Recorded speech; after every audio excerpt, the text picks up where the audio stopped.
My apologies. It is 7:06. I just wanted to let everybody know that we do have an executive session at the beginning of the meeting, so that will happen in just a couple of minutes. But I also wanted to let you know we have some members of the executive committee who have stayed and would like to have a word with us around our discussion around determining the renovation committee and their charge. So when we come back from executive session, if nobody has any major objections, we'll have that discussion first, and then we'll move through our agenda just so that they don't have to stay to the end of the meeting to have their discussion. Okay. All right, we'll do that. And we really need to keep on task, so I'm going to ask Barry to announce to everyone when we're getting past our time, and he just did announce we are 5 or 6 minutes late starting. So, all right. Is there any public comment at this point? Yes. Can you just give your name for a minute? Okay. My name's John Tier, retired citizen. My link to here, probably, I have my wife works here for 35 years. What I wanted to talk about, I brought a picture, and when the school buses are here, and there's a bunch of cafeteria workers and teachers and aides want to get out around here, and if these school buses that pass this point, it all gets backed up. So I've been trying to brainstorm a way to make it safer. So I have 3 ideas. Put a sign there, just say school buses stop here. But I just found out from the principal that this all gets shut down. I'd like to see that fixed. I'm trying to get you guys to think about it a little bit. My other thought, now after talking to her, if you put a little shunt here, no matter what these buses are doing, go into the parking lot, that might solve trying to come back here around and get on the roof. Or one more, and this one scares me a little bit, but it would be the safest, just put a road around here. I did the picture, so if I start talking about cars stopping and stuff, does this make sense, the picture? Everybody? This is a school and this is... Anyway, they could have a sign there, a little road shunt there, or a big road here. If they did this, you could actually have Boy Scouts or something do some of the prep work. I have a son that's an Eagle Scout, make it a community action thing. It's only about 20 feet, you know, then come in and pave it. That would be the cheapest, and it would solve it, I think. The only bad part about that, there's a sidewalk here. You may want to put some guardrails or something there to keep the people on the sidewalk in the car, or you come back to the rooftop parking lot. So I thought I'd get you thinking about that. This is my first try. I wasn't happy about it. Then I did one other thing, brainstorm, tried to think out, I was taught to think outside the box at IBM. You could actually park the buses here like the Army does, herringbone, and then they did come back into the stream. But that's just, you know, there's other ways to go about this, but I sat out there one time, you got kids crossing the street, you got cars going and stuff. I'm trying to think of a way to make it, the whole thing I'm trying to say is try to be safe. I used to be a crossing guard as a high school student. That might be one way to make it a little safer, to put it right at the end of the sidewalk. Anyway, I'd like to thank everybody of the jobs you're doing and stuff, and be safe going home because the roads are starting to get a little ice on it. And that's my presentation. Thank you. I'm glad to hear that you were speaking with Jess about Thank that you. issue. So I hope you'll have more conversations about that with Jess. It's good seeing you again. Good seeing you too. I did this 6 years ago for another issue. I hate public speaking. Thank you. Thank you. And I know you're going to have your executive session, so I said, bye. Be safe. Drive safe. Thank you. Any other public comment? All right. We are in need of an executive session around Title I, BSA 313A7, academic records of students. So moved to go into executive session. Okay. Is there a second? All right. All those in favor of going, inviting you and Jess? Okay, so we'll invite Jess and Patrick. You guys can take your chairs with you. At least you have some. But I don't think we'll be that long. It should be All right, great. all those in favor of going into executive session at 7:11, please say aye. Aye.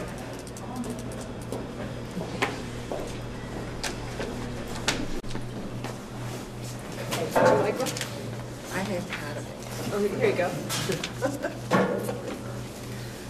All right, so now we're just going to take that one agenda item under board management. Where is it?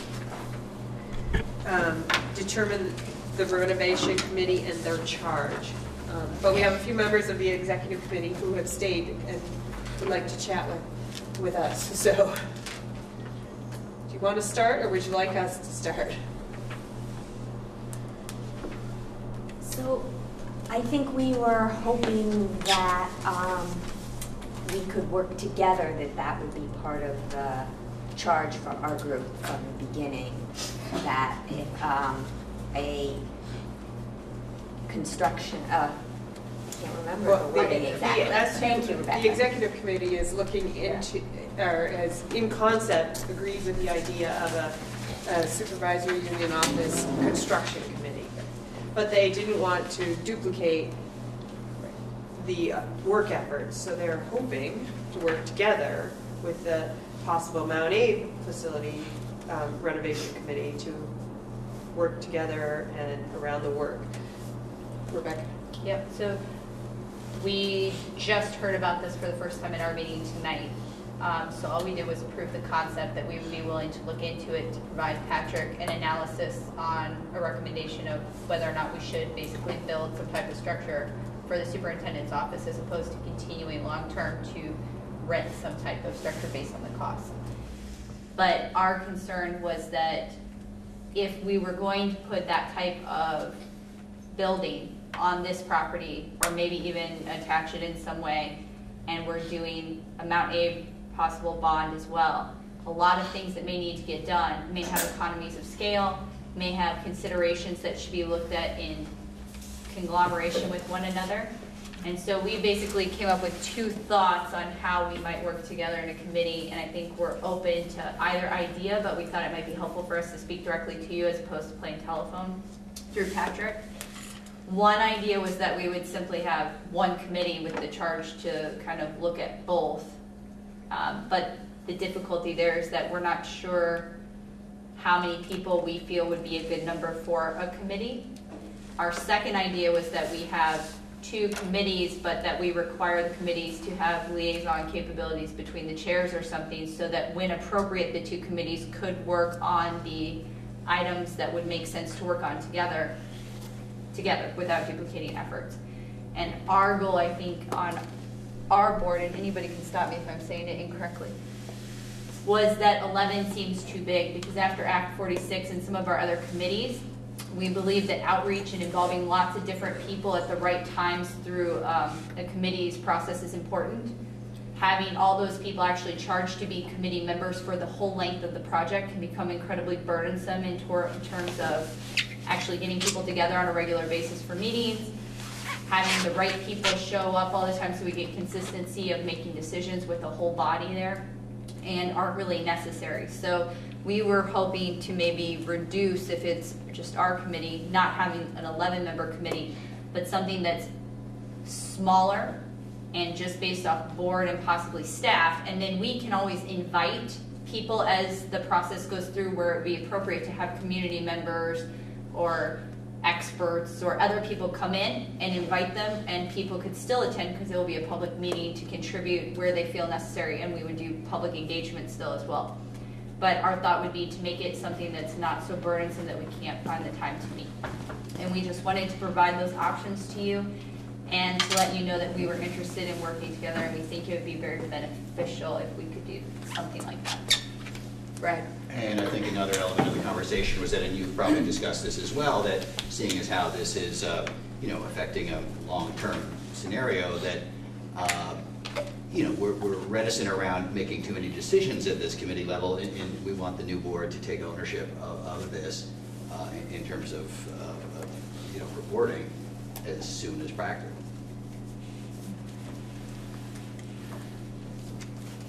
Anita? I think that the reason why we worked with a bigger group was because, and I would, just to point out, you know, the way people feel about the supervisory union office and the supervisory union setup,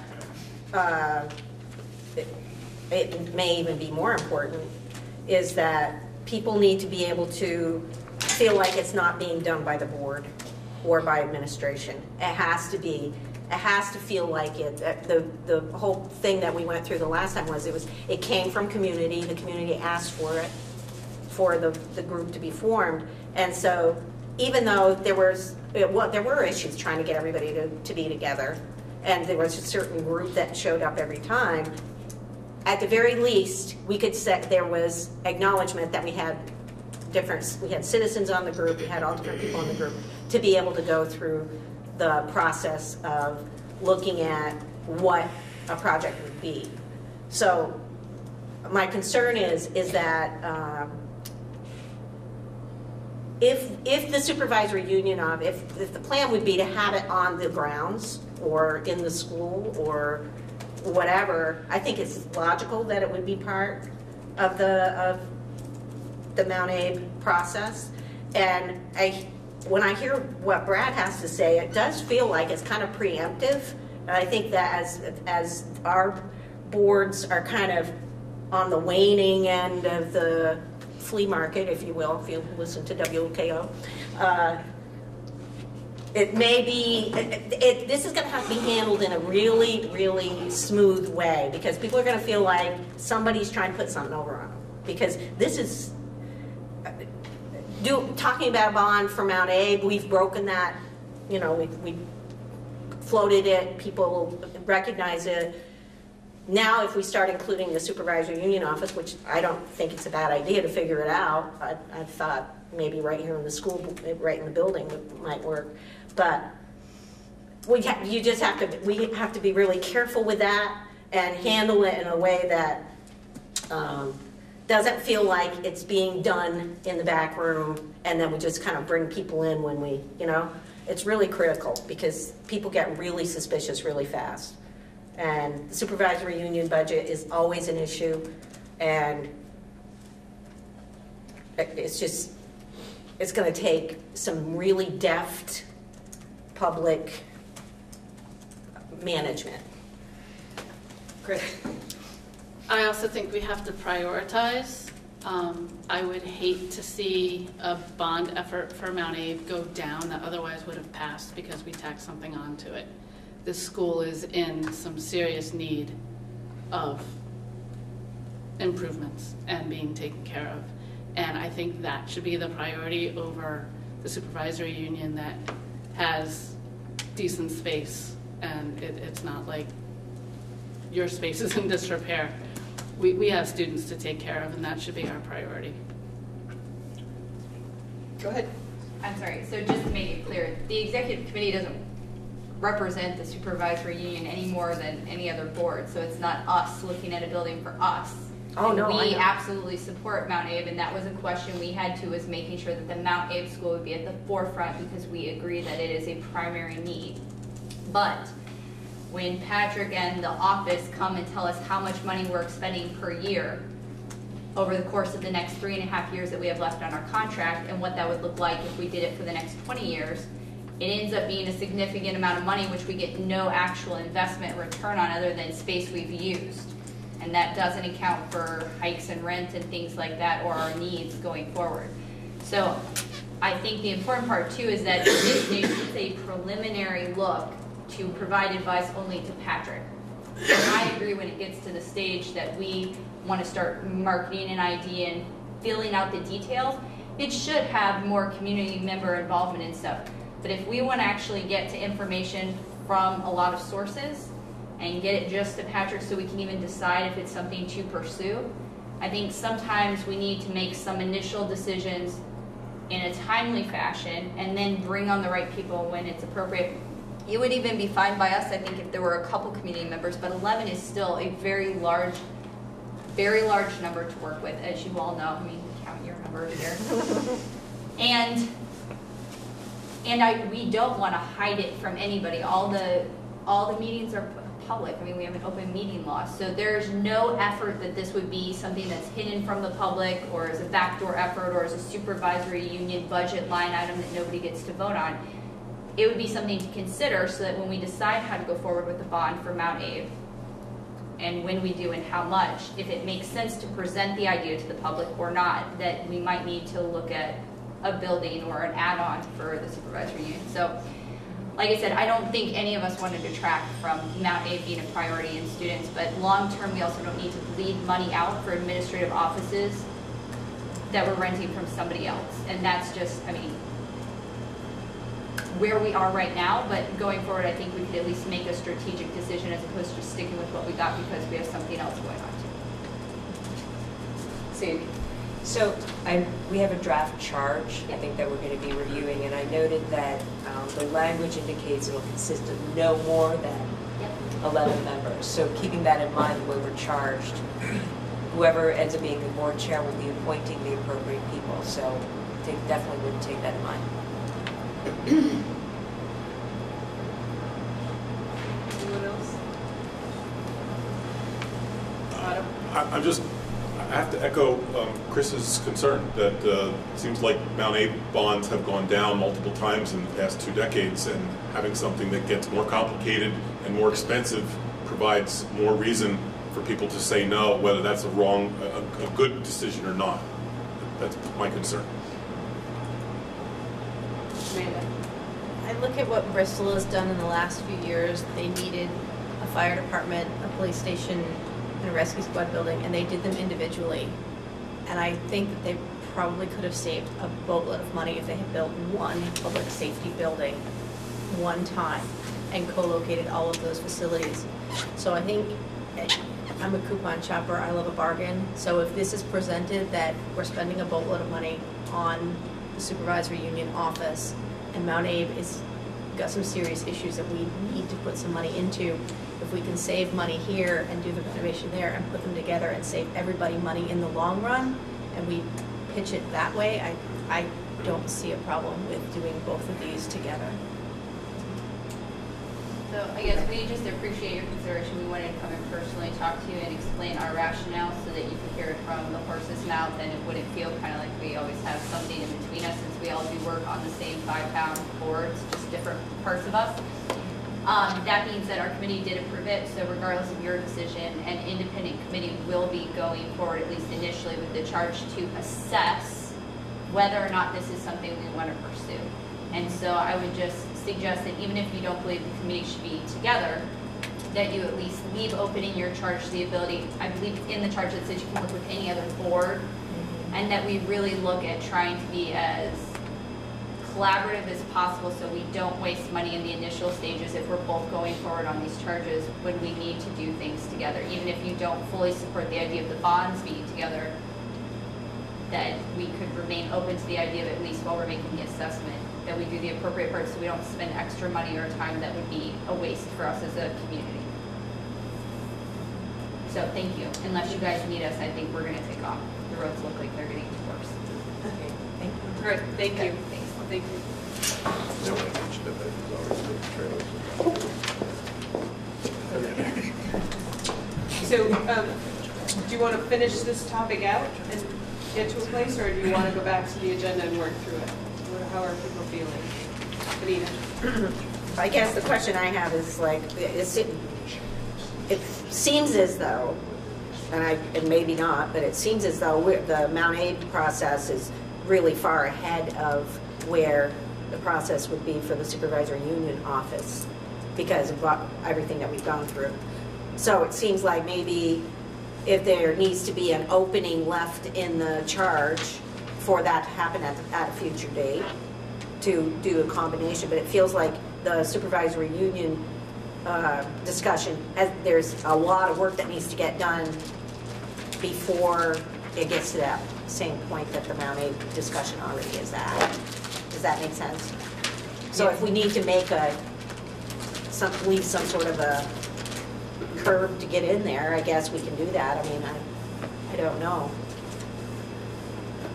I think yes and no. I mean, I think they're just having that first discussion right now, but we haven't formed the charge so that we're not, but we have all this earlier information that they don't have. But maybe some of the information we have could be useful to them as well when we start looking at it through a different lens, I think. Well, so are they just thinking that, is the thinking that the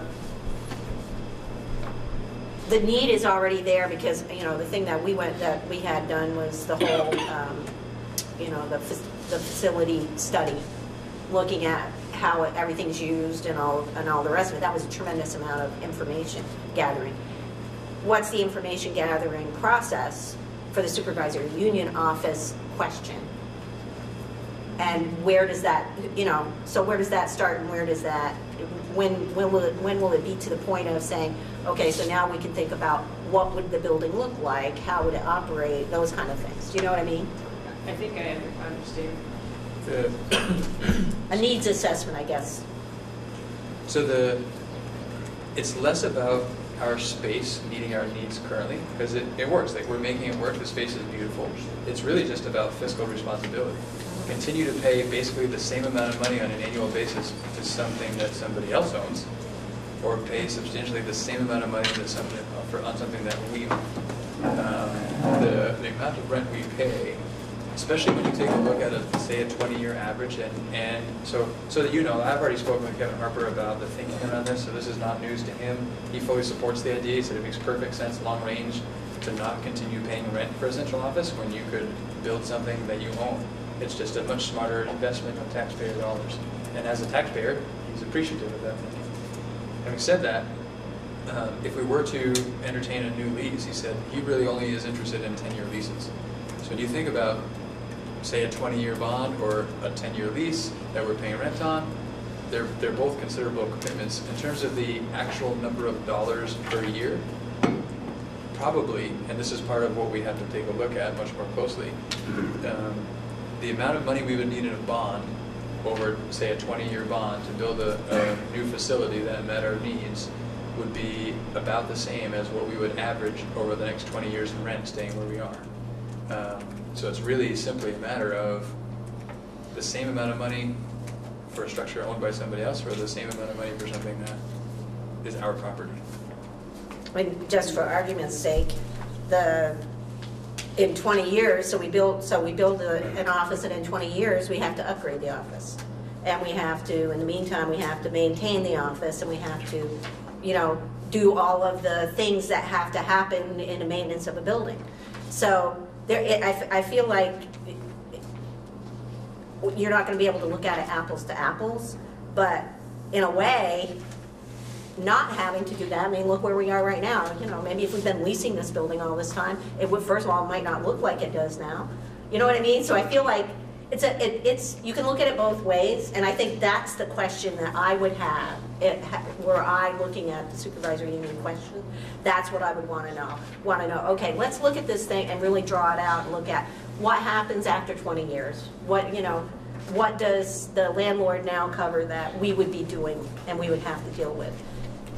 I think those questions are important in that initial thinking process. So that's what I would want to see. Well, I think both the charges for both of them are very similar, but they leave this in the analyze stage. Analyze it and get word to the superintendent, give him a recommendation, and then Patrick takes the recommendation and decides, makes changes or whatever, and then brings it to the board. So it's really like information gathering to come to Patrick with this recommendation. So, Carol, how much more do we have on the lease? How many more years? I think 3.5 years. 3.5 years. And so at the end of 3.5 years, it's up for grabs, isn't it? I mean, So at the end you of don't 3.5 know years, we what either- is going to be Right. charged. We either sign a new 10-year lease or find someplace else, is essentially the option right now. And chances are pretty good that the rent that you're paying now is not going to be the amount. Probably not going down. No.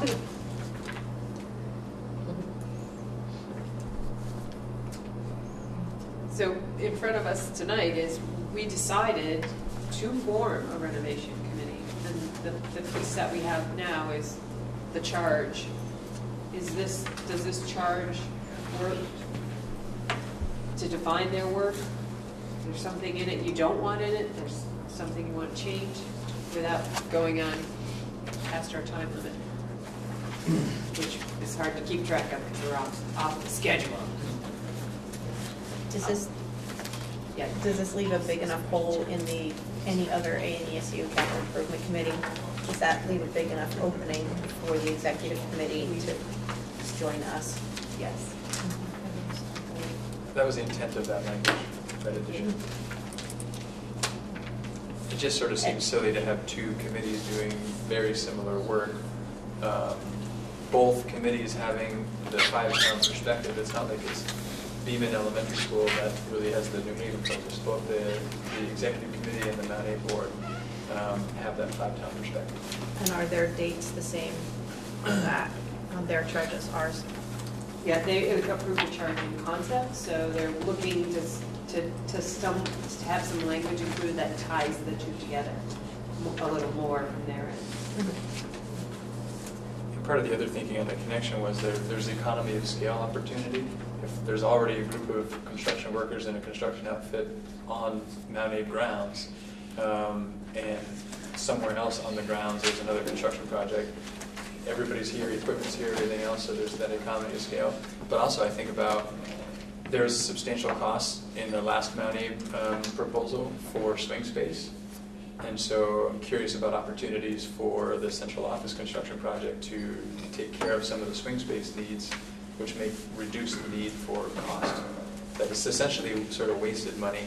You're not getting any benefit structurally from swing space. It's a necessary thing to keep the education going.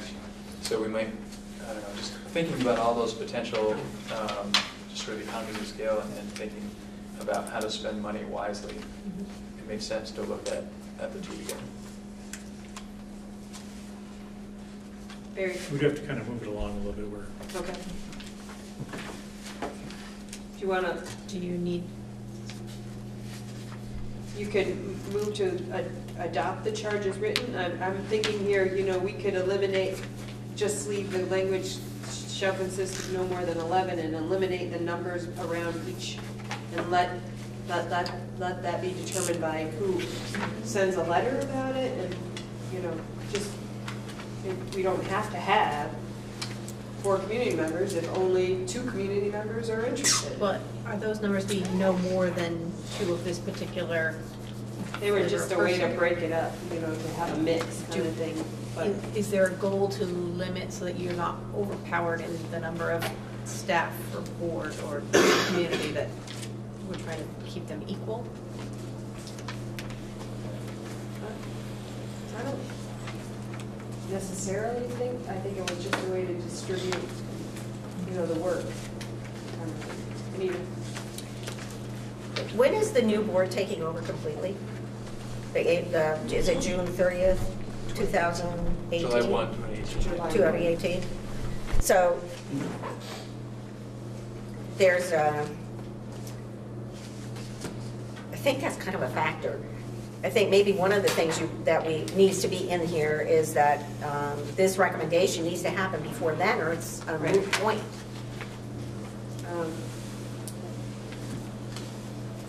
Yes, the committee shall submit a plan to the superintendent of schools no later Than than August August 1st, 2017. So that's still. And it does reference the recommendation his recommendation, meaning mine, would go to the MtAbe Middle High School Board and or ANESD Board. And I think that's another conversation that needs to be had. I think it's great. So an option, and this came up in the executive committee, an option is wait and just let the new board determine if they want to pursue this bond or not. I think we're in a position where waiting doesn't work in our favor. So I think for the MtAbe board to say, let's get this thing rolling, recognizing that throughout this process, we're going to be transitioning to a new board, but we've initiated the work. My recommendation could then go, instead of to the MtAbe board, go to the new board. but at least the work is happening. And to put this on, to think that this is something that can be on the plate of the new board as it's just beginning to form, and there's so many other things they're going to have to do. I don't know that it'll get the attention right off that it should have. So just knowing the work is happening without them having to initiate it, but that ultimately, before any decision's made, it's going to come before them, seems to make a lot of sense. It states members of the committee will be chosen. Who chooses? They'll send me letters of interest, and then I would choose from The chair. The chair. Okay. Yeah. And could the recommendation on board composition include a recommendation to include ANESD members? Future ANESD members? To kind of provide that continuity to that board? Sure.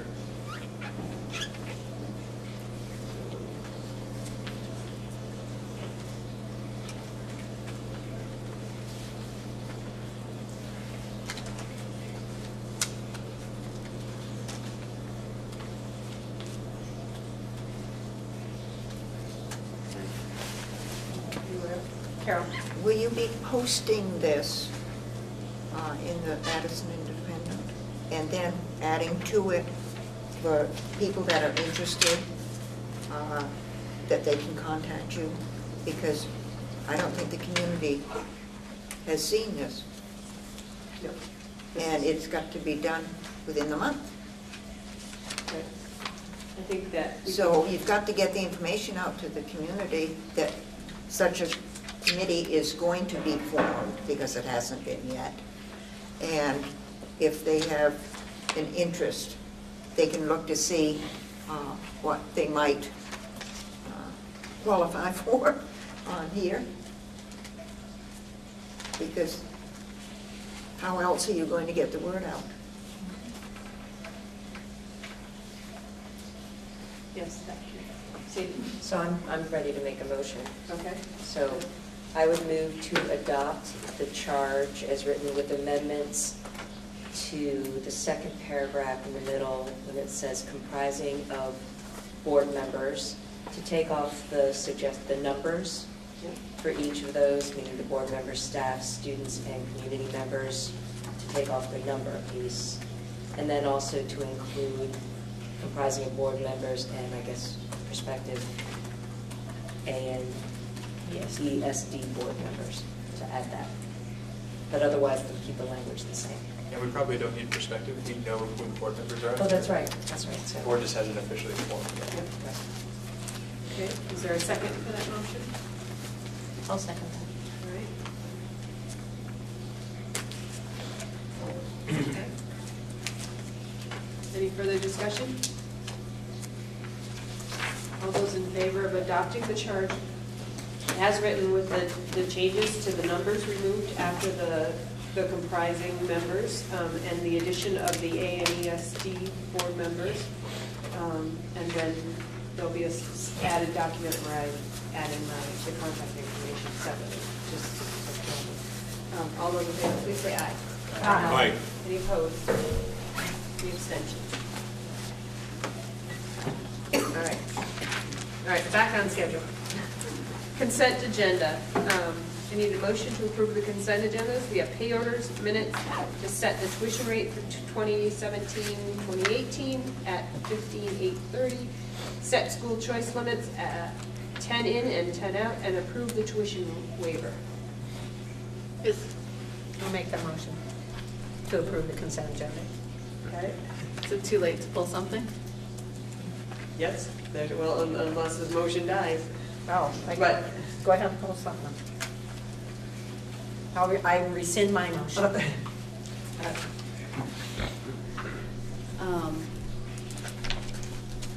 I wanted to pull item B, the minutes. Okay.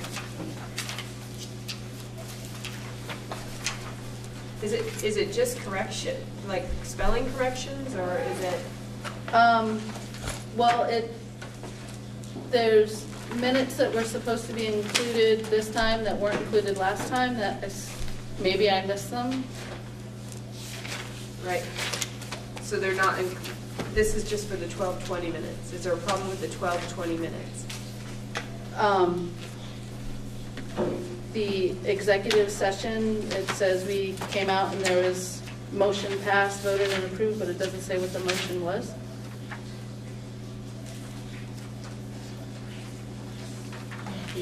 That was, I know, there's another set of minutes somewhere because I read it somewhere about. Into- There's something. Okay, That was too windows. all right. It's Yes, just motion confusing the to way approve pulled consent agenda items D, E, and F. Okay, then never mind. Okay, all right, so now, a motion to approve the consent agenda. I'll make that motion. All right, Second. all those in favor of approving the consent agenda, please say aye. Aye. Any opposed? Any abstentions? Motion passed.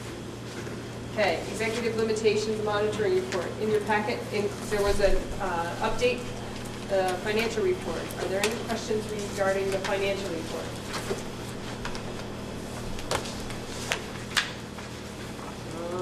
Okay, moving on. There was also an update on the food service. Are there any questions regarding the food service update? Okay, moving on. There is no update on the strategic plan. So there's nothing to go. And the next action is to approve the FY18 proposed budget and warning. And Patrick has some new or updated information to share.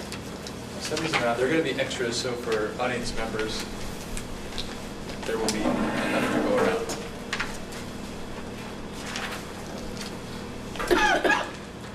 Want to send them back that way already? What's that? Or I was thinking they could just sort of end there, and then, or we can. Okay.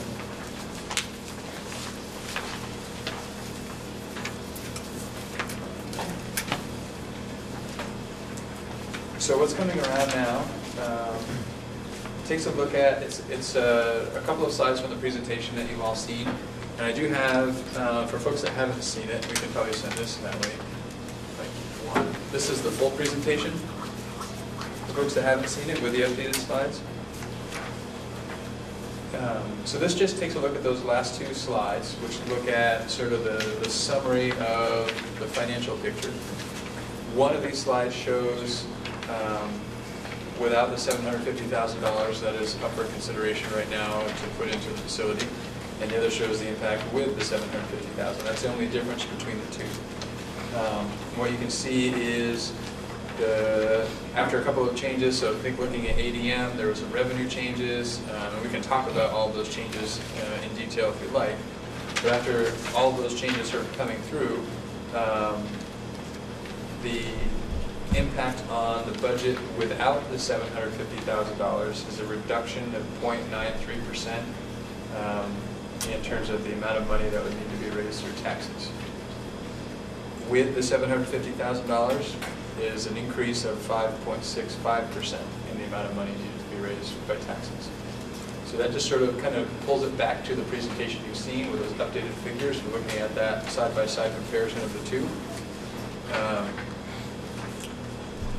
We also have a packet that I'll send around to you because this is information that you'll certainly be considering. This shows town by town the combined tax rate, and for each town you have two pages. You have a page that shows what the combined tax rate would be with the smaller of the two budgets, and you have a page that shows what the combined tax rate would be with the larger of the two budgets. So that gives you a sense of what the tax implications would be on each of the towns. In addition, I think the most recent budget that you received, when it went through the scanner, scanned every other page, it didn't get the backside. So I don't know if you noticed that. Here is the full budget, all the pages, not just half the pages. I thought it was smaller. Yeah. In case we want to go into specific lines, we can take a look at some of those. But I don't encourage that.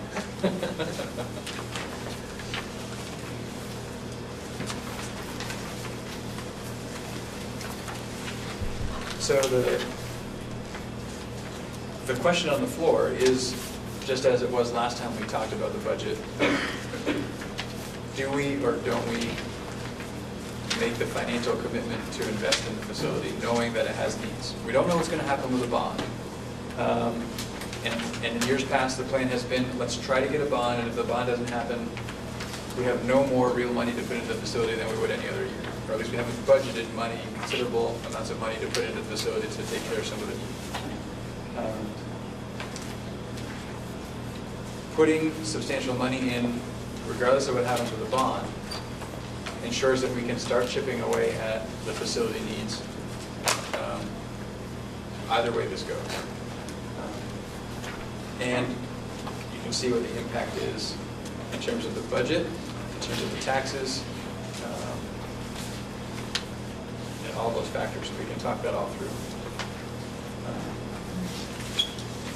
I think we've reached a point where for Plan B to be do nothing, it doesn't work anymore. We've done that for quite a long time, and we're starting to face some real issues, and there are issues that we don't even know that are just waiting around the corner, and that's what scares me most. We had the gym floor. That raised some awareness, I think, in terms of what some of the needs might be, and that was a cost, and while roughly $250,000 sounds like a big cost, relative to a building this size, it could be a lot more expensive should something else go next time.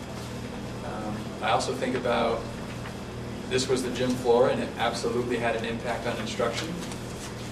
If it were somewhere else in the building, it could have an even greater impact on instruction. So I think we can no longer afford to not address the facility. So bond, no bond, either way, I think we've got to make a commitment to taking care of the facility. And the larger of these two budgets would do that.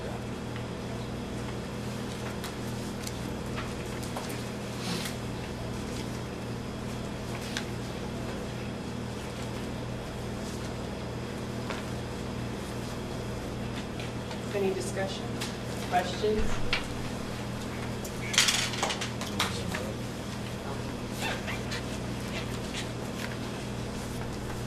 Amanda. So I got an email from someone in New Haven, and Brad, I'm glad is still here because maybe it looks like he was CC'd on this too, and I don't know how to answer the question. So I just forwarded him the information that we were going to be talking about this tonight and invited him here. He's not here. I'm just going to read the email because a lot of this is language that's not quite where I'm at. It's about CLA. And so New Haven wants to know if we're aware of how the city of Burlington had their CLA go down by 2.5%, which equaled a 6.1% increase in their school tax rate. And they want to know what's going on with Beaman and Mount Abe to see if that's something that the New Haven taxpayers are going to get hit on as well. So I don't know what this will equate to for the answer to that question. So in the packet that came around, which shows the tax rates, in there is the New Haven estimated education tax rate. And part of what is used to determine what the tax rate is the CLA.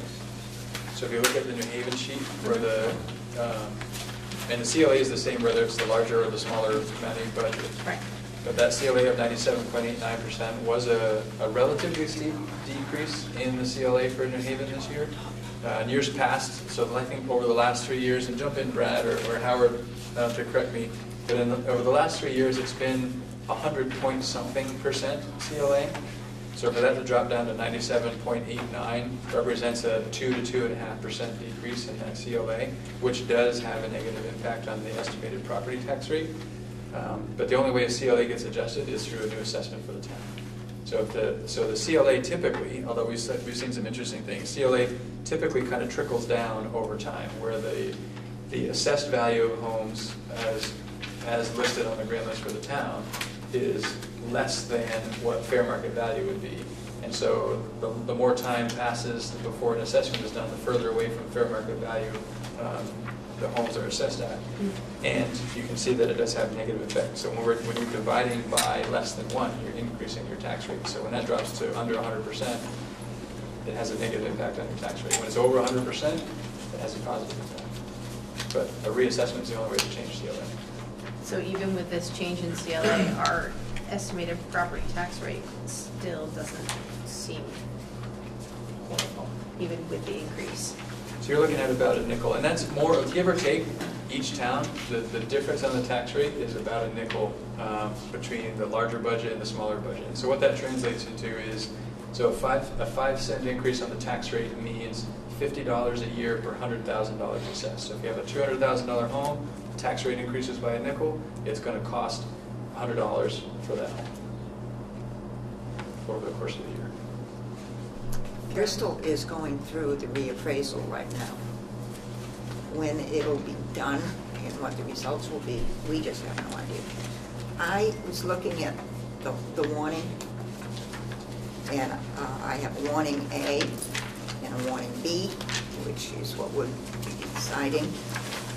And I'm just speaking for my, Bristol people that I happen to shown this to, and they were just astounded that warning B says the spending per equalized pupil is 8.2% higher than it was this year.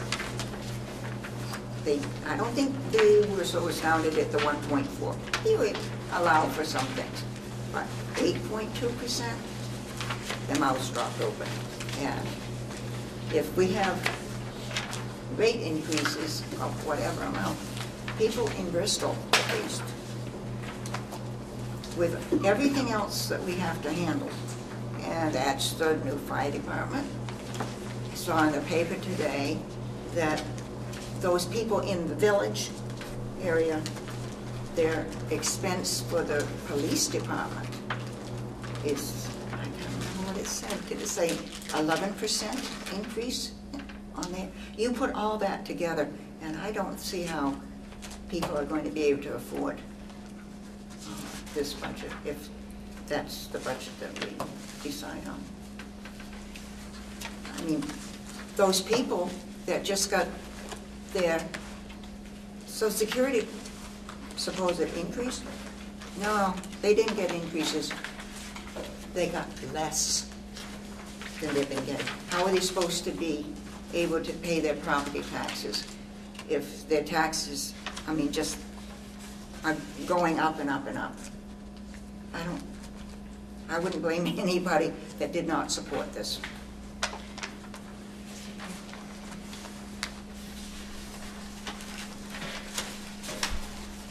And that is the catch, right? That's the trick.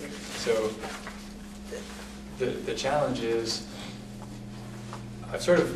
over time I've developed the opinion, we don't really get to choose whether or not to spend money on facilities. It's a matter of how much and when, but we don't get to choose whether we do or don't. When something happens in a failing building, when it happens, we often don't have a choice of fix it or not. So if some plumbing issues happened over a science classroom or a series of classrooms, we probably couldn't choose to fix or not fix that. We would be subject to fixing that in an emergency situation at whatever the cost happened to be without having the opportunity to do a plan for it. So the risk is planning for it, and how much do we plan for it, or not planning for it, and we have to fix it anyway, and we scramble to try and find a way. And that is, it's that delicate balancing act.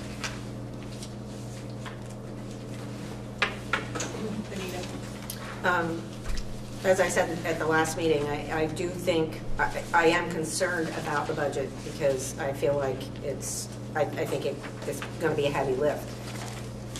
But the way that you explained it at that meeting, as far as looking at it as equal to the bond kind of thinking, and the fact that there would be planning involved so that the facility plan could include the $1 million. It would basically be $1 million, right? Because of $250,000, which is already in the budget.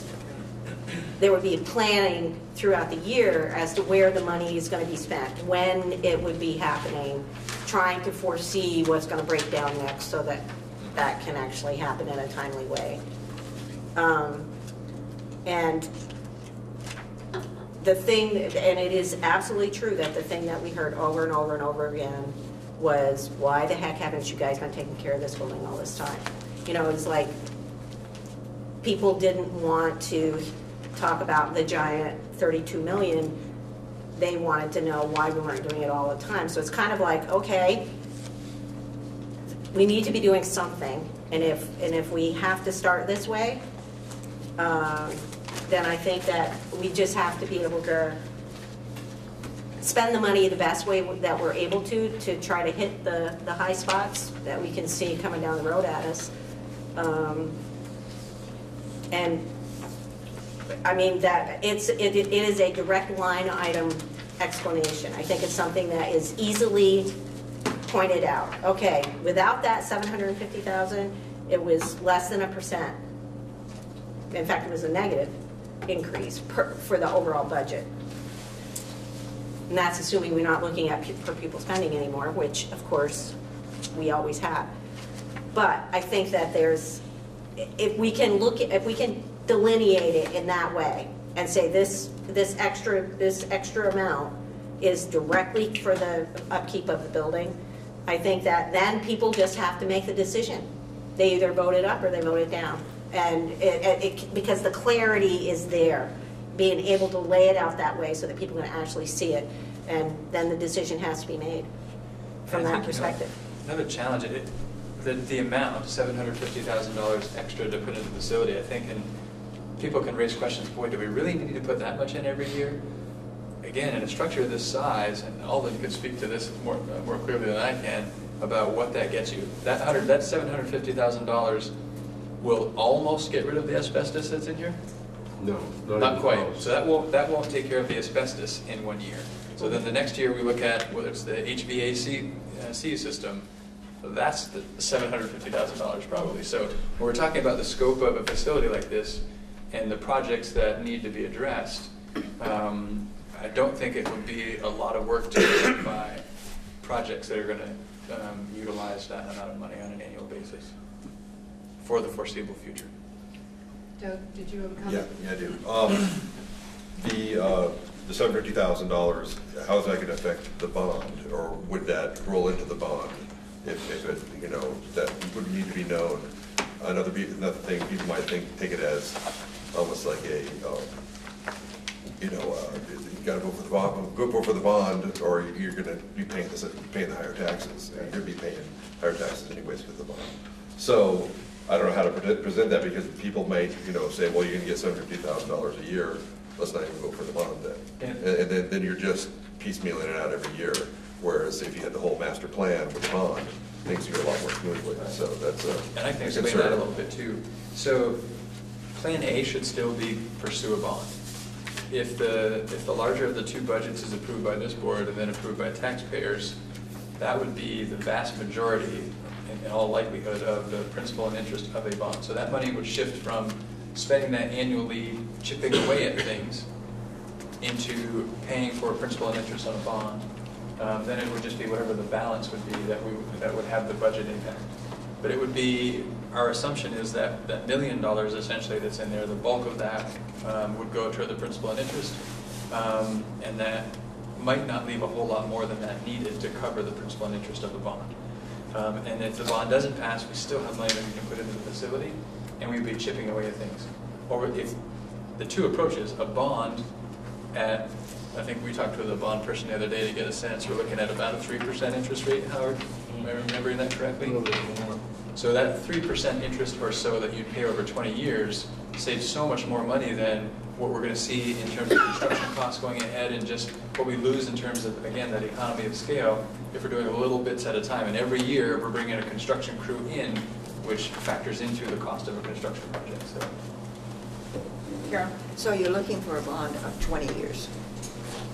Well, probably 20 to 30, and it depends on the amount of money that we go for, and we have some flexibility in terms of the length of the bond, and we could choose a length that most closely matches the money we already have budgeted so that it doesn't have a budgetary impact if that were desired. But that might extend the length of the bond, so those are all the factors that have to be considered. So by August 1st of this year, the committee should be proposing a bond or not. And they should know the amount of money. So people will know by August, on or before August 1st, what the bond will look like. Correct. So the committee, so the way it would work, the committee is going to make a recommendation to me. And if they make it by August 1st, that gives me an opportunity in August to come to the board and make my recommendation. And if that recommendation is to go for a bond, and all the terms of the bond were spelled out, and the board approved going for that bond, we would then have some time before a bond vote. And this is assuming November, which may be ambitious to go for a bond vote. It might be March when we want to go for a bond vote. That's all something that has to be thought through. But it gives time to, once we know we're going to be pursuing a bond and we have the bond information, it allows time then to engage the community about why this and what it means, and to do that work leading up to a bond vote, whenever the bond vote might happen. So you kind of have to build in that time, that community engagement time as well. It would also be a lot easier to tell people when you put the bond forward, we've already budgeted to pay for it. So one way or the other, we're going to be fixing the facility. It's either we just do it up front or we do it down the road, but it's not going to change the budget to do the bond because we've already planned for the facility. And I think given the two that you're comparing, it's not often where we see a 1% increase or 1% decrease in the amount of money we need to raise by taxes to support what's happening at MtAbe.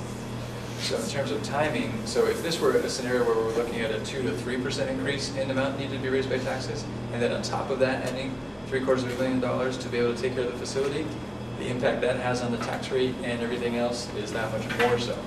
So to capitalize on here when we're looking at a reduction in the amount of money needed to be raised by taxes, it's a little bit of an easier pill to swallow now than it might be other years.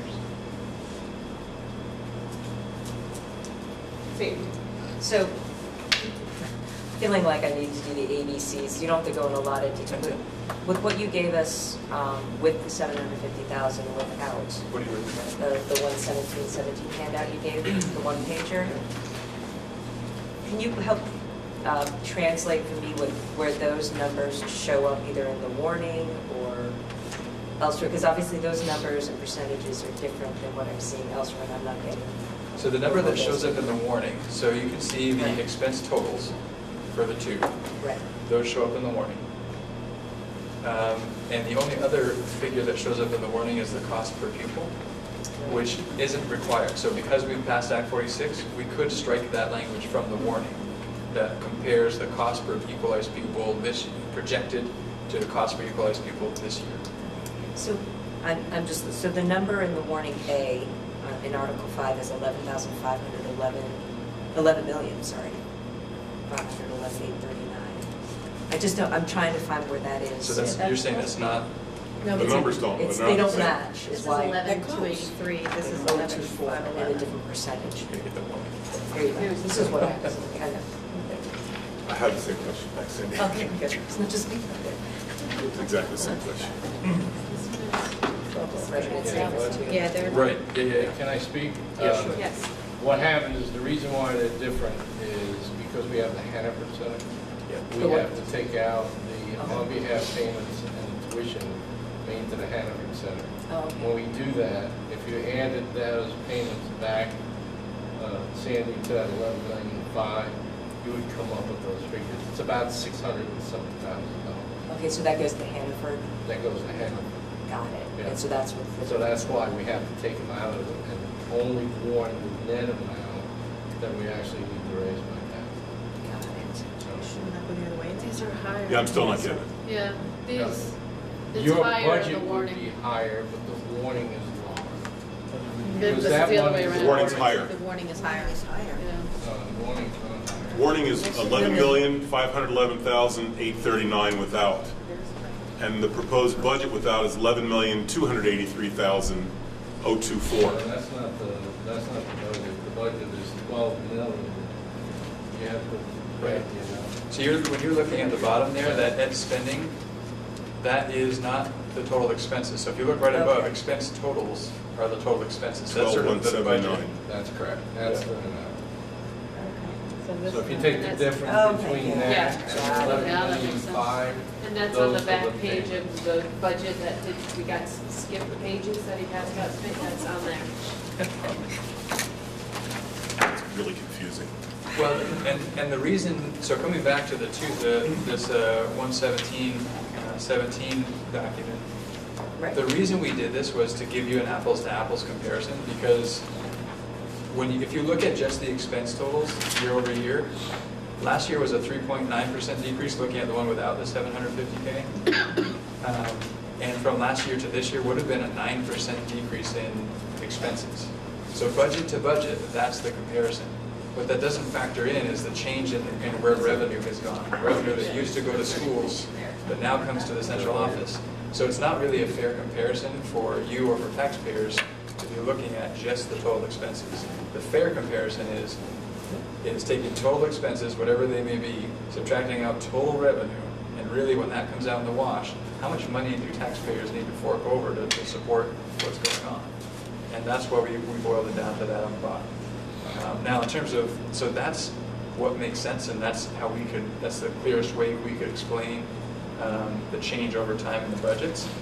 It doesn't necessarily correlate to what's required to be included in the meeting, in the morning.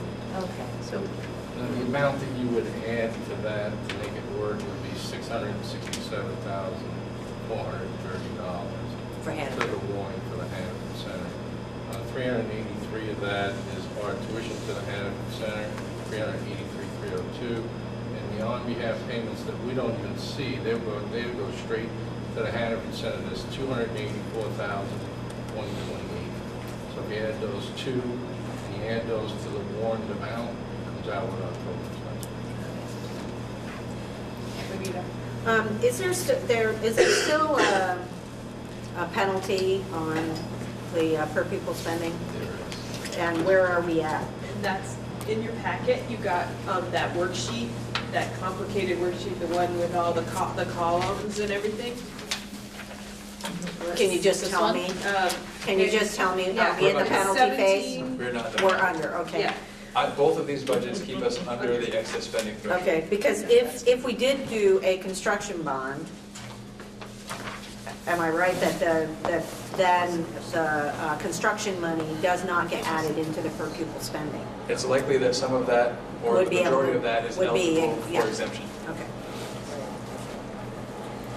Which is not the case, so in the 750K, Yeah, that is that's all right, eligible. that goes smack on. Yeah. Brad, did you have something? Oh, thank you. Well, because New Haven was referenced, Amanda, thank you.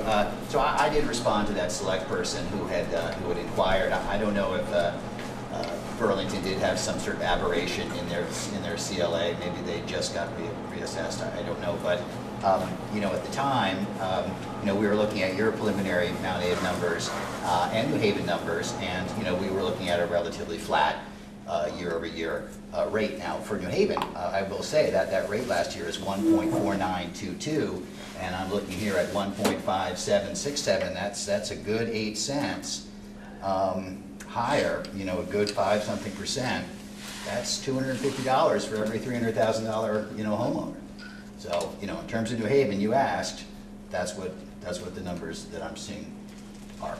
And yes, there is upward pressure on taxes because if the CLA is under 100%, and that's just the way it is. We can't control that, but that's a factor.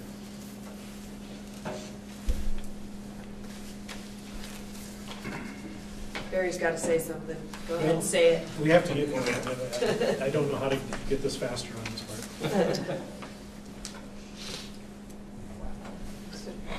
So the task in front of us is to choose an amount and approve the budget amount and the warning.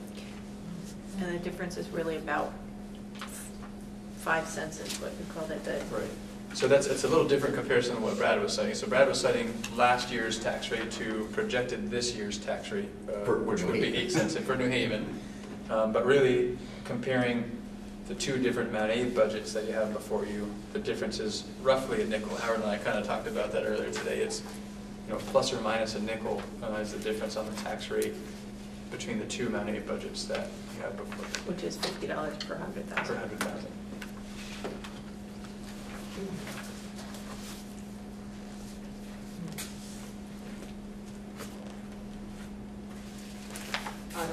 If we bring a budget forward that includes $750,000, the second option, and that budget goes down,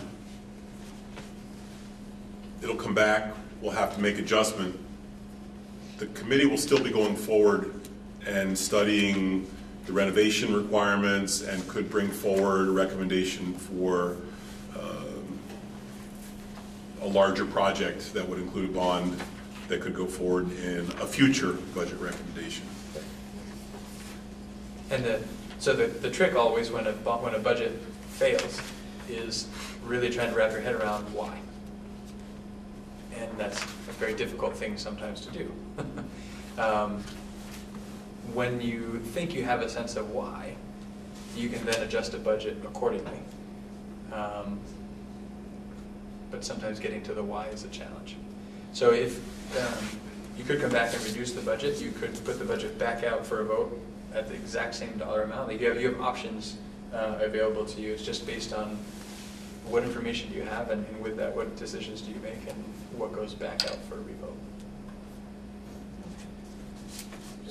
So bottom line, just so I make sure I'm understanding this. So from last year's budget to this year, if we did option A, we're at a minus 9.03% from the previous year? 0.93. Sorry. I'm looking at the amount needed to be raised by taxes. Point. So Oh, point. depends on what you're looking at. So 9.03 Right, I'm looking at is the expense total. I'm looking at the expense. Technically, yes. And to me, that's misleading because of the change in revenue. So we're not really going that much further down, is what you're saying. One could argue whether it's less. We're spending, so Mount Abe's spending is down. Right. In large part because the central office assessment is way down for Mount Abe, because money that used to come to Mount Abe from the state now comes to the central office from the state, so we reduce the amount we need to assess to Mount Abe.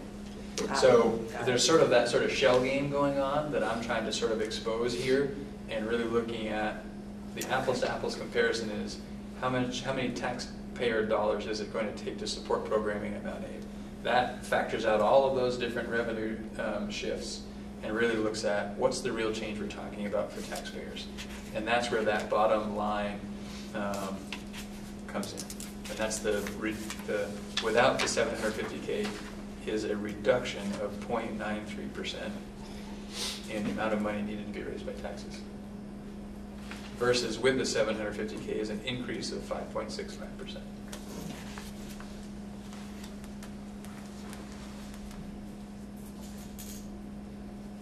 Anita? I'm ready to make a motion. Excellent. Let's hear it. I move that we approve warning B.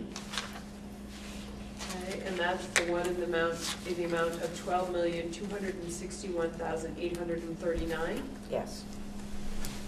I'll second that. Can we offer a friendly amendment? We have to get into friendly amendments. You had said before we don't have to include the per equalized pupil numbers in our warning. That's something that Howard and I just did a little bit of digging on. Because we've approved Act 46, we no longer need to include that in the warning. Everything else needs to stay, but that last sentence isn't required any longer. In order. The one that compares, that shows the percent increase in equalized pupil spending. I don't know how a friendly amendment works, but I am happy to see that go out, and only because, not because it's anything that needs to be hidden, only that it's complicated to explain why that, it looks like that kind of an effect. It's a complicated matter, and so it's not exactly. So the friendly amendment is to just list the per equalized pupil amount and remove the last sentence, is that correct? Or is it remove both last sentences? It's just remove the last sentence of Article 5. Right. So you have to put the per pupil cost, but you don't have to say what that percent is. The last sentence of warning. Article 5. Article 5 warning. Thank you. This is what caught us up the last time on this. We had to have a special meeting. So did somebody second the friendly amendment? I second the friendly amendment. We need to make the same change, For Article 1 of the other warning. Of the Right. B side, of the, There's two. The actual Voters. voting one. So it's in the meeting, the annual meeting one, and in the, And in the warning. So just needs to be the both annual spots. meeting warning and the, so remove the last sentence. I haven't yet signed these. Anymore. I guess. Both pages. Any further discussion? I'm sorry, I don't understand the purpose of that. Don't people want to know what the change is from year to year, percentage-wise? And I understand the complication of that particular, I understand what I don't understand about the complication of that particular number. But aren't people going to want to know, are my taxes going up? And if so, by how much? And I don't think that number is. So I'm not arguing that that's the number. Doug? Well, I just think that a lot of old timers are they're gonna be expecting that. I think that they're gonna be looking for that, then they're gonna think, they're trying to hide something. So they're gonna try to hide something from Well, us. to be honest with you, that only was in there last year, that was put in. Oh, really? That's correct, it was never in the. Ever before? It was an Act 46 ad for last year. I think the risk is if folks look at that percent increase and assume that percent increase is how much my taxes are going up, Right.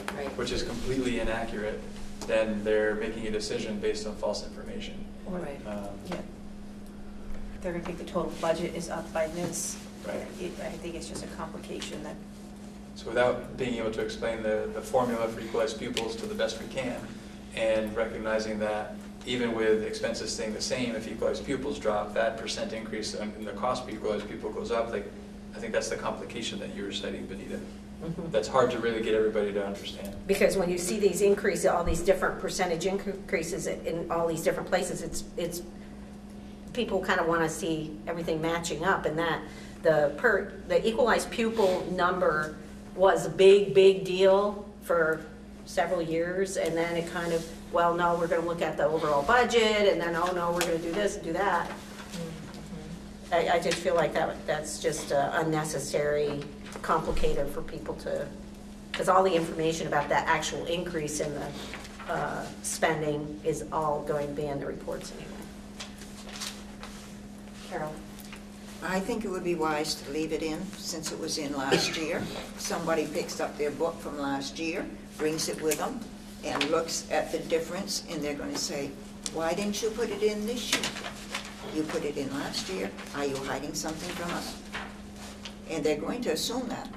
I apologize for getting into wordsmithing, but is the increase 5.65%? No. Depends on what increase you're looking at. Right. And that's The why. 12,261,839 is increase of what percent over what previous? And could you put in that sentence a such and such percent increase there rather than the equalized pupil increase? So you're giving information about the increase over the base from last year. I think the only. Exactly. Right. So this is sort of what Howard and Don are talking about. I don't know how much, I don't believe we have a lot of latitude with the language of the warning, except that last sentence. Okay. And only that last sentence, because we approved Act 46, and we go effective July 1, 2018. Specifically, that caveat that we have adopted Act 46 gives us the latitude to not have to include that last sentence. Okay. I think that's the only latitude we have with any of that language. Doug? Yeah, and that's only in the morning, right? You'll still have the worksheet in the book. Right. Oh, yeah, So, right. so they'll still, the book will still have the worksheet that we see here, but it won't be in the warning, so people are, their initial reaction is not gonna Not gonna be sticker something, shock. so. There are two yeah. summary pages that are on every annual report that'll show all these changes and increases, so those. And it shows the last 4 years, and you'll have that side-by-side comparison to see what has happened, what's the trend been with equalized pupil spending. Won't necessarily show the percent change in equalized pupil spending on that sheet over years, but you'll see the actual dollars changing in equalized pupil. In part because then on that same sheet, you'll see, oh, well, look what's happening to our equalized pupil number. It was this, and then it dropped down to that, it dropped down to this. So you can see the correlation to decreasing equalized pupils, increasing cost per equalized pupils because there are fewer kids to spread the cost around by. Okay. Any more discussion around the friendly amendment? All right. All those in favor of approving the friendly amendment, which would be the striking of the last sentence in Article 5 and the last sentence on the second page in Article 1, please say aye.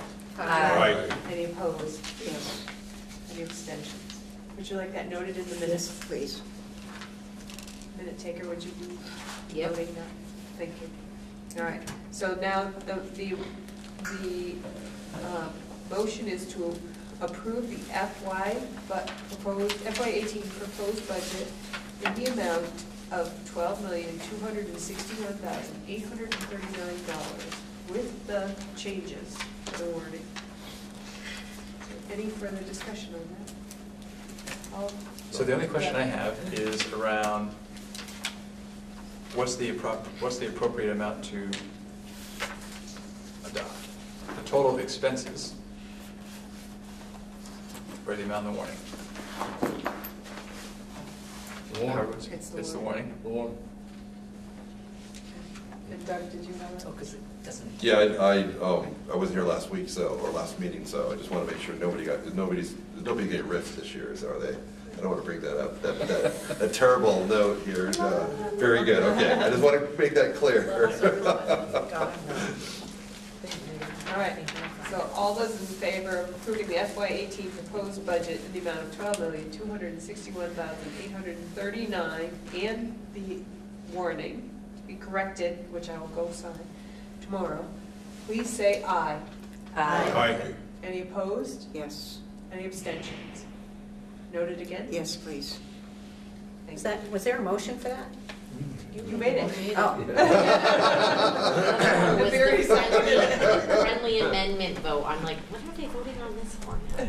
I got confused, I'm sorry. Me too. All right. Okay, so I can't sign the warning until those sentences are removed. Just call me and I'll figure out how to get there as soon as I find Okay. You're gonna run down there at 6:30 in the morning? A chance to see Sophie again. It's Catch her on the way back at 5:45. If She's you at the gym. are ready by 8 o'clock, I can be there at 8 o'clock, so. It's too cold to go walking? I see you pass me, I'm like, that must be her. All right, now, moving down, we are at F, discussion of feedback on 2.2 treatment of staff and 2.3 financial conditions and activities, and those were enclosed in your packet. Anyone have any feedback on those drafts?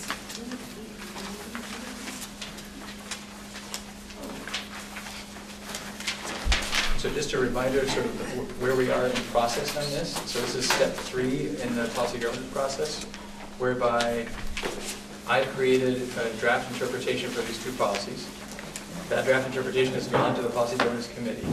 We've talked about that. I've gotten feedback from the policy governance committee. I've used that feedback to make additional drafts, and that's what you see before you now. So this is the opportunity at the local board level to provide the input or some feedback on these draft interpretations, which I will then incorporate and present to the executive committee in February for their adoption of my draft interpretations, which then gives me sort of the green light to use those interpretations to actually write the monitoring report for these policies, which you will then get an opportunity to see as well and provide feedback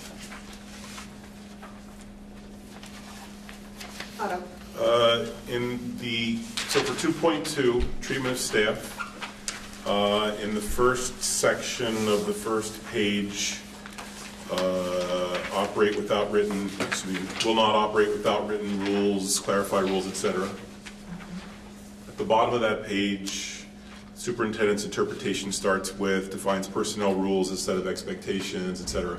The next phrase is what I have a question about. Evaluation procedures as the process used to determine level of job performance. And I'm still trying to understand where those procedures are described. You showed me a link to the personnel. Supervision and evaluation. Yeah, and is that a policy or a procedure? Because I went to try to find it again, and I went back there, and there's policies and procedures, and I couldn't find anything under policies that looked relevant. And under procedures, there's a section called educator supervision and evaluations. Is that the one? So then I pulled up educator supervisions and evaluations, and as I read it, it basically says you should have a procedure. It doesn't describe the procedure, it just says you should have a procedure. So the interpretation points to we should have a procedure, and the procedure says we should have a procedure. There is a more articulated supervision evaluation process, and it talks about the different steps and depending on where someone is in the process, what that means for them in that year in terms of observations and goal setting and things like that. So when I'm referencing the supervision evaluation documents and the possible evidence for that section, those are exactly what I'm referencing. Okay, so I didn't get far enough then in terms of... Yeah, you didn't quite get to, and I don't know where they live on the website, but I know you didn't quite get your eyes on what I have in my thinking about the supervision and evaluation documents. There's a lot more meat to that. It's under professional development. Professional development. Okay. And I looked at professional development, and professional development to me looked like it just talked about strictly, can I say, getting additional education in classes. It didn't look like it had to do with performance.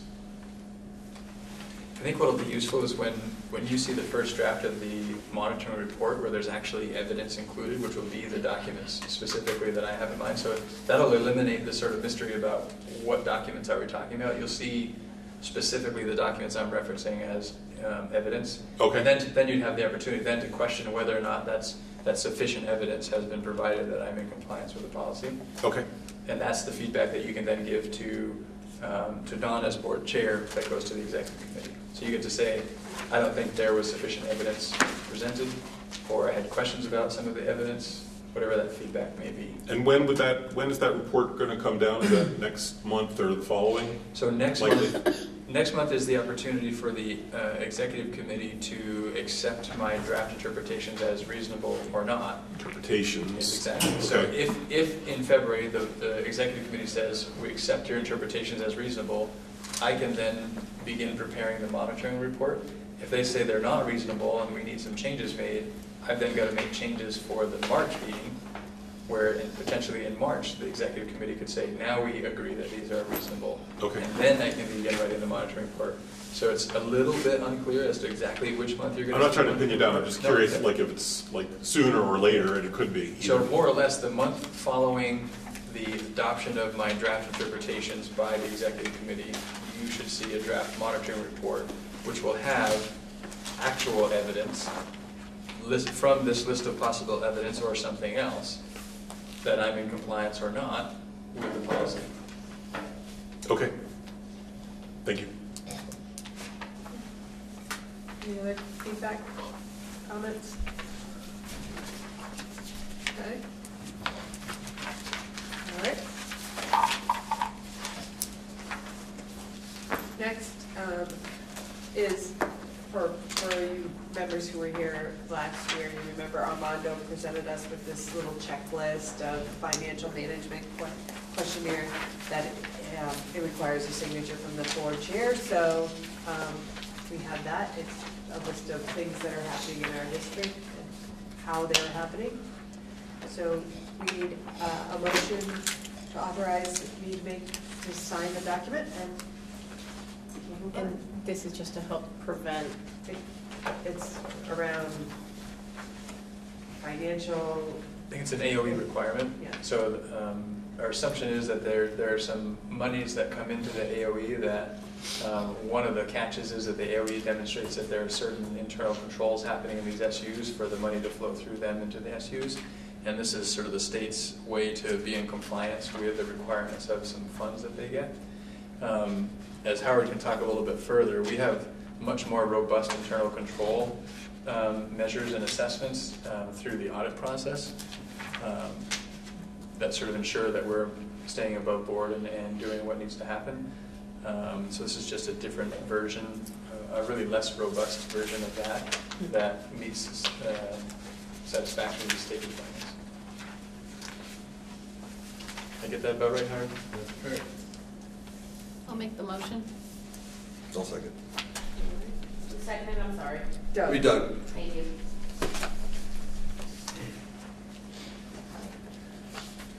Any other questions, comments? All right, all those in favor of authorizing the chair to sign the financial management questionnaire, please say aye. Aye. Any opposed? Any abstentions? All right. Okay. Moving down, included in your packet was an update on the bargaining council. Any questions regarding that? Okay. There was also an update from the Policy and Governance Committee. Any questions around that? All right. The last item here is the discussion to provide feedback on the draft interpretations on Policy 4.3 agenda setting. That was included in your packet, and that is a board monitoring report that will be the first one of its kind for 4.3 done. So, is there any feedback around the interpretation?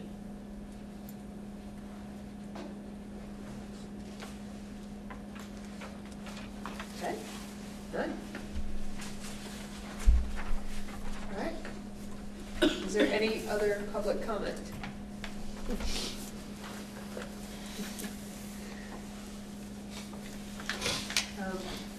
And we will need another executive session, but maybe before we go, we can finish our board self-evaluation, and then when we come out, we can simply adjourn.